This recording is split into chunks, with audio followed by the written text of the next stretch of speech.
The challenges come mostly at night. It feels like fire, leveled with excruciating pain. If I describe the pain, you want to rent a house near the hospital because it's terrible. The period of childhood for sufferers usually is that of trauma. The very first crisis I can remember I had, I think I was 7, and I didn't understand why I couldn't go out to play with others and why my leg hurt like it was, I'd stepped into a boiling pot of water. Today when we were coming, I was complaining to my dad about my hip pain here. The thing is called my vascular necrosis. The thing is really disturbing me. But most times I pretend walking well, but as I'm pretending, the thing is even becoming worse. Millions of people worldwide deal with the debilitating blood disorder known as sickle cell anemia. Sickle cell disease is a genetic disorder, okay, where this affected gene is transferred from parents to their offspring, and this genetic abnormality affects the hemoglobin.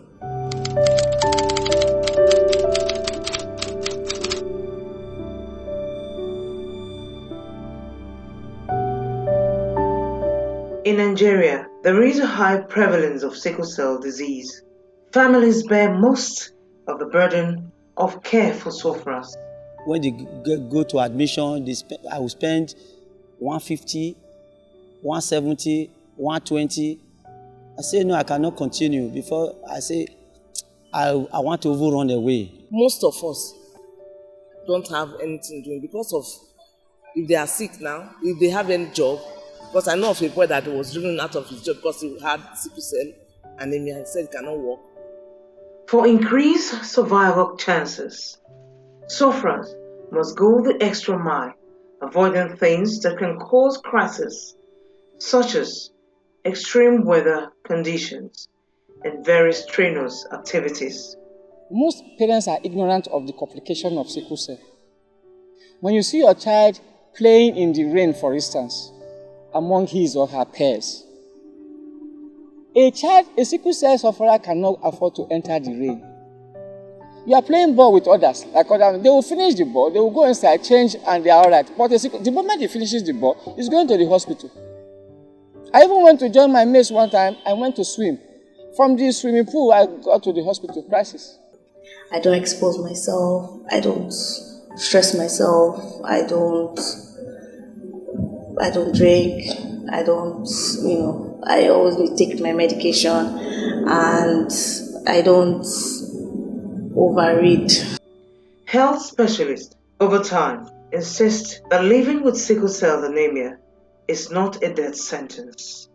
We have adults who have lived beyond the age of 50, and we even have the eldest, a woman, Logoda, who is up to even 94 or so by this year. They have been educated about the nature of their illness, and they make effort to avoid trigger factors. Sufferers of sickle cell anemia who have defied all odds and are still counting years share their heroic tales. They used to say that sickle cell sufferers, they don't last. That my case is in the opposite side. I will be 50 November. Yes, I have a wife and 5 children. I'm a mother with 3 kids. I have this sickle cell anemia. I'm almost 60 years old. By the grace of God, this year I'm 54.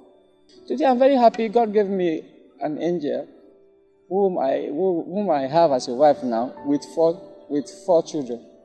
Support systems are still significantly canvassed for, as well as the advocacy of stopping the spread of the sickle cell disease.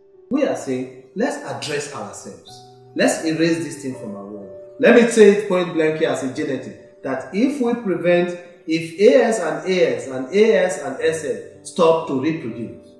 Then, in a very short while, they will see a downward graph pointing towards zero of erasing totally the SS combination, which we call the innocent. And it's possible. Most survivors of sickle cell anemia have proved that good management of the sickle cell disease is key to an improved well-being and lifespan.